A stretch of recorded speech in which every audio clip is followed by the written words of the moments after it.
السلام علیکم ورحمۃ اللہ وبرکاتہ. وعلیکم السلام ورحمۃ اللہ. جواب دو جی. 2 منٹ جا تو زیارت آئیے. جیسا کہ آپ تمام زائرین کو معلوم ہے کہ ہم مدینہ منورہ کی مقدس مقامات کی زیارت کر چکے ہیں، تو الحمدللہ آج ہم روانہ ہیں بدر شریف کی زیارت کے لیے. انشاءاللہ راستے میں جو زیارات آتی جائیں گی ان کی بھی آپ کو نشاندہی کروائیں گے.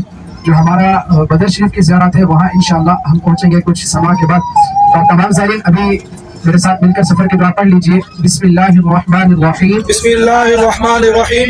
سبحان الذی سخر لنا هذا وما كنا له مقرنین وإنا إلى ربنا لمنقلبون. یہ آپ کے لیفٹ سائڈ پہ مسجد عنبریہ، آپ کے الٹے ہاتھ پہ مسجد کو دیکھیں، درود پاک پڑھیں، سبحان اللہ کی صدا بھی بلند کریں. اس مسجد کو مسجد سلطان عبدالحمید بھی کہا جاتا ہے. ابھی آپ تمام زائرین کے رائٹ سائڈ پہ سیدھے ہاتھ کی طرف ترکی ریلوے اسٹیشن، ریلوے حجاز بھی کہا جاتا ہے اسے. ابھی آپ دیکھیں گے اس میں انجن بھی موجود ہے. یہ مسجد ہے کہ آگے وائٹ کلر کے اس کے 3 گنبد ہیں، مسجد سقیہ. یہ بھی آپ کو نظر آئے گی. پھر بھی آپ نے سبحان اللہ کہنا ہے، درود پاک کی صدا بلند کرنی ہے، درود پاک کا نظارہ پیش کرنا ہے. یہ ہے مسجد سقیہ. آپ صلی اللہ علیہ وآلہ وسلم جب غزوہ بدر کے لیے روانہ ہوئے تھے تو اس مقام پہ صحابہ کرام سے آپ نے عہد بھی لیا تھا. یہ سامنے میوزیم آپ کے الٹے ہاتھ پہ، آپ تمام زائرین کے لیفٹ سائڈ پہ یہ میوزیم ہے. اور ابھی آپ نے سیدھے ہاتھ پہ دیکھیں کہ انجن آپ کو نظر آئے گا. بزرگ لوگ بیٹھے ہیں، جیسے کہ آپ جانتے ہیں کہ پہلے جو انجن چلتے تھے وہ کوئلے پر چلتے تھے. نظر آ رہا ہے کسی کو انجن؟ اس کے پیچھے کچھ بوتلیں ابھی تک موجود ہیں. اس میں ممکن ہے آنے والے وقتوں میں اس زیارت کو کھول دیا جائے گا، یعنی اندر جانے دیں گے سیر و تفریح کے لیے. ابھی اس کو بنا رہے ہیں، اس کی توسیع وغیرہ کر رہے ہیں، لیکن ابھی اندر نہیں جانے دیتے ہیں. یہ ریلوے اسٹیشن سلطان عبدالحمید نے اس کی بنیاد رکھی تھی. جو لوگ مکہ یا مدینہ حج یا عمرہ کے لیے آنا چاہتے تھے ان کے سفر میں آسانی کے لیے اس ریلوے لائن کی بنیاد رکھی گئی تھی. کچھ روایت میں آتا ہے کہ چندہ بہت کم پڑ گیا تھا، لیکن جس کا میں نے بیان سنا علماء کا فرماتے ہیں کہ جب آپ اس ریلوے لائن کے آغاز کی رہے اس ریلوے اسٹیشن کے افتتاح کے لیے تو یہاں آئے تو انجن کو سٹارٹ کیا گیا. اس کا دھواں اور شور اتنا زیادہ تھا کہ آپ حبیب صلی اللہ علیہ وآلہ وسلم سے اتنی محبت کرتے تھے کہ آپ نے گوارا نہ کیا کہ یہاں یہ شور والا انجن چلایا جائے. تو اس وقت یہ انجن بند کر دیا گیا. بہت سے لوگوں نے آپ سے التجا کی کہ انجن نکال لیتے ہیں، لیکن آپ نے اس انجن کو اس وقت سے بند کرائے، نکالنا نہیں دیا. ابھی انشاءاللہ آپ کو گھر کی زیارت کرائیں گے حضرت امام زین العابدین کے گھر کی. سبحان اللہ. یہ مسجد مینارتین، جیسے گاڑی یوٹن لے گی تو آپ کے لیفٹ سائڈ پہ مسجد مینارتین. آپ تمام زائرین کے لیفٹ سائڈ پہ یہ دیکھیں سامنے 2 میناروں والی مسجد ہے. اسے مسجد مینارتین کہتے ہیں. مینار ایک اتنے یعنی 2 عربی زبان کے لفظ ہے. مسجد مینارتین نیچے اس کے مارکیٹ ہے، اوپر مسجد ہے. ابھی انشاءاللہ اس گھر کی آپ کو زیارت کروائیں گے. یہ وہ واحد کلیم جو یہاں آ کے آباد ہوئی، اس کے بعد ساری زندگی آپ اللہ تعالیٰ کی عبادت کرتے رہے. وہ کون تھے؟ علی بن حسین، جن کو حضرت امام زین العابدین کہا جاتا ہے، یعنی عابدین کی زینت، عبادت گزار کی زینت. ان کے بارے میں آتا ہے کہ آپ سال میں 2 دفعہ اپنے گھر کا سارا ساز و سامان اللہ کی راہ میں وقف کیا کرتے تھے. یہ دیکھیں آپ تمام زائرین کے لیفٹ سائڈ پہ یہ پرانے مکانات ہیں، ان کے چاروں اطراف سے جنگلہ لگا ہوا ہے. یہ حضرت امام زین العابدین کا گھر ہے. اور یہ دیکھیں جہاں لوگ کھڑے ہیں، یہ وہ مسجد ہے. یہ وہ مسجد ہے جہاں آپ اللہ تعالیٰ کی عبادت کیا کرتے تھے. بالکل چھوٹی محراب سا بنا ہوا گول دائرہ سا. یہ مسجد ہے جہاں آپ اللہ تعالیٰ کی عبادت کیا کرتے. ساری زندگی آپ نے عبادت میں صرف کر دی.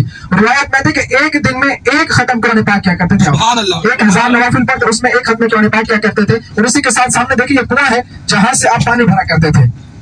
یہ حضرت امام زین العابدین کے گھر کے علاوہ اس مقام پہ ایک اور نام بھی کہا جاتا ہے فاطمہ بنت حسین. ان کا گھر بھی یہی ہے. زائرین کہتے ہیں کہ میں ان کا گھر نے دکھایا. حضرت امام زین العابدین کا گھر، علی بن حسین کا گھر، حضرت فاطمہ بنت حسین کا گھر یہی ہے. اب تمام یہ وہ واحد گلی تھی جو مدینہ میں آ کے آباد ہوئی اور ساری زندگی اللہ تعالیٰ کی عبادت کرتے رہے. روایت میں آتا ہے کہ آپ کے پاؤں پہ ایک پھوڑا نکلا، یعنی زخم ہوا. تو طبیب جو تھا علاج کرنے والا، اس نے کہا کہ آپ کا پاؤں کاٹنا پڑے گا، جب کاٹیں گے تو تکلیف بہت ہوگی آپ کو، تو لہٰذا آپ شراب پی لیں جس سے آپ نشے میں دھن ہوں گے تو آپ کو تکلیف محسوس نہیں ہوگی. آپ نے فرمایا کہ نہیں، میں نے ساری زندگی اللہ تعالیٰ کی عبادت کی ہے، آج اس چھوٹے سے مرض کی وجہ سے اتنا بڑا گناہ کر دوں. اور روایات میں آتا ہے کہ جب آپ کا پاؤں کٹ گیا نا تو آپ نے ہاتھ میں اٹھا کر کہا کہ اے پاؤں گواہ رہنا، کبھی میں نے تمہیں گناہ کے لیے نہیں اٹھایا. تو یہ وہ تھے. اللہ تعالیٰ ہمیں جیسے ان سے محبت عطا فرمائے اور ہمیں بھی نیک اور ہدایت والے کام کرنے کی توفیق عطا فرمائے. تو الحمدللہ ثم الحمدللہ جو قریب کی زیارت ہم نے آپ کو کروا دی ہے. انشاءاللہ آگے ایک اور زیارت آئے گی جو شاید آپ نے مدینہ زیارت میں نہیں کی، کیونکہ ہمارا ٹور اس سائڈ سے نہیں تھا، مین کو میرے ساتھ نہیں آئے تھے. जबल अनअम, मुआज़ बिन जबल का कुआं। इंशाल्लाह आपको वो भी दिखाते हैं। ये जिस तरफ हम जा रहे हैं ये ऐसा समझे कि मदीना से बाहर निकलने का रास्ता है। ये जब ज़ायरीन मदीना से मक्का की तरफ जाते हैं, मिकात की तरफ, तो ये वो रास्ता है। लेकिन एक बात का खास ख्याल रखिए कि हमने अगले दिन फजीलत सुनी थी दुरूद पाक की कि मक्का या मदीना के अंदर हम एक नेकी करेंगे तो सवाब हमें 1 लाख का मक्का में मिलेगा और मदीना में करेंगे तो 50,000 का। इंशाल्लाह ये मिसाल आप आगे समझाऊंगे। वो सामने देखें आपके लेफ्ट साइड में ये छोटा सा पहाड़ है, इसके ऊपर येलो कलर का कुआं भी है लेफ्ट साइड पे। तमाम ज़ाहिरीन ये सामने जो पहाड़ है ये मुआज़ बिन जबल का कुआं है और नीचे जो पहाड़ है ये जबल अनअम पहाड़ है। एक सहाबी रसूल है, ये उनके नाम से रिवायत में है कि हज़रत अबू हुरैरा रज़ियल्लाहु अन्हु इस मकाम पे आके जो आप सल्लल्लाहु अलैहि वसल्लम से अहादीस सुनते हुए इस जगह जाकर ताहीर कहने लिखा करते थे। ये सामने तमाम ज़ाहिरीन मुआज़ बिन जबल का ये कुआं और नीचे जबल पहाड़ जो है ये जबल अनअम का पहाड़ है। इंशाल्लाह अगर आपका ज़ौक़ रहे तो आगे आपको एक और ज़ियारत करवाएंगे। हज़रत उर्वा बिन ज़ुबैर का गाँव, ज़ुबैर इब्न अव्वाम के बेटे थे। ये ज़ुबैर इब्न अव्वाम कौन थे?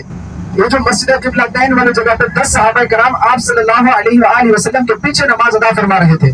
जब आपने किबला रुख तब्दील किया था नमाज के अंदर ही अल्लाह ताला की तरफ से आपको हुक्म हुआ था जो वही नाज़िल हुई थी, उस दौरान जो 10 सहाबा कराम आपके पीछे नमाज अदा फरमा रहे थे वो ज़ुबैर इब्न अव्वाम थे। ये उनके बेटे हैं।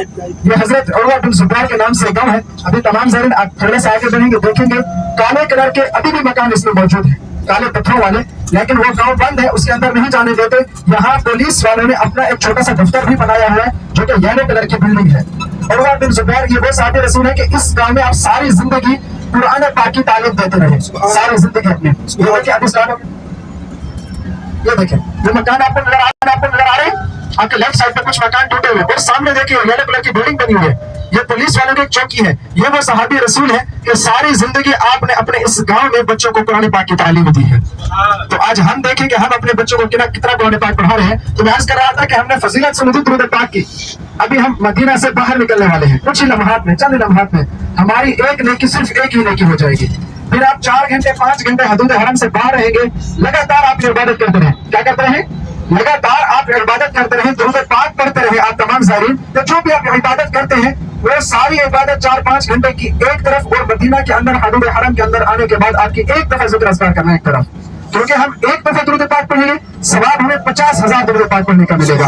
ये हम मशवरा कहते हैं कि जब हम 4 या 5 घंटे बाहर रहेंगे उन 4-5 घंटों में हमें बातें भी करनी है, उन 4-5 घंटे में हमें मोबाइल भी यूज करना है, उन 4-5 घंटे में हमें मकामात की ज़ियारत भी करनी है। तो क्या हम 50,000 दफा दुरूद पाक पढ़ पाएंगे?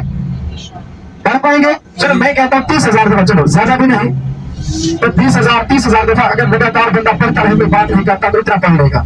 लेकिन वो 30,000 या 35,000 या 25,000 पढ़ना आपका एक तरफ, लेकिन हदूद हरम के अंदर आने के बाद आपका एक दफा दुरूद पाक पढ़ना एक तरफ। तो कोशिश करें कि मैंने आपसे पहले भी अर्ज की थी कि ये जो आपको वक्त मिला है इस वक्त को गनीमत समझें, इस वक्त की कदर करें, क्योंकि जब ये वक्त हाथ से निकल जाएगा ना फिर हमें इसका एहसास होगा। अगर कोई यहाँ से जानबूझकर एहराम नहीं बांधता, यहाँ से चला जाता है, वो कहता है कि मैं मस्जिद आयशा से बांध लूंगा या जाराना से बांध लूंगा या ऐसे मक्का के अंदर चला जाता है, तो उस पर दम वाजिब है। और दम एक बकरा है जो कि यहाँ सऊदी रियाल के कम अज कम 800 रियाल का तो पक्का ही बनेगा। तो ये मिकात है, यहाँ से जितने भी लोग जाते हैं यहाँ से एहराम बांधते हैं। आप तमाम ज़ाहिरीन यहाँ रुकेंगे, एहराम बांधने के बाद 2 रकात नमाज पढ़ेंगे एहराम के, उसके बाद यहाँ से आप रवाना होंगे मक्का की तरफ। तो तमाम ज़ाहिरीन यहाँ से कुछ चंद मैं आपको समझा देता हूँ कि एहराम आप चाहे घर बांधे या मिकात पे बांधे, लेकिन सुन्नत जो नफल है यानी नमाज जो पढ़नी है एहराम की वो आपको मिकात पे ही अदा करनी है। चाहे आप मतार से जाए यानी रेलवे स्टेशन से जाए, चाहे आप एरोप्लेन यानी एयरपोर्ट से जाए, जहां से भी जाए आपको नफल यहाँ लोग ज़ाहिरीन यहाँ से आते हैं, नमाज पढ़ते हैं, फिर अपना एयरपोर्ट की तरफ या मतार या रेलवे स्टेशन की तरफ यहाँ से रवाना होते हैं। तो ये आपके उल्टा पे बहुत बड़ी मस्जिद है जो कि अभी तो बसें नहीं है, लेकिन 3 बजे के बाद बहुत ज्यादा रश होता है, बहुत ज्यादा। इस मकान पे कुआं है, लेकिन इसके आगे की तरफ फ्रंट साइड पे ये कुआं है। ये पीछे पहाड़ देखें, किसी को नजर आ रहा है? जी जी जी, ये पहाड़, ये आपके पीछे बड़ा पहाड़ है, तमाम ज़ाहिरीन को नजर आ रहा है लेफ्ट साइड पे इस मकान के उस तरफ। ये पहाड़ है जबल यार, ये पहाड़ है जहन्नमी पहाड़।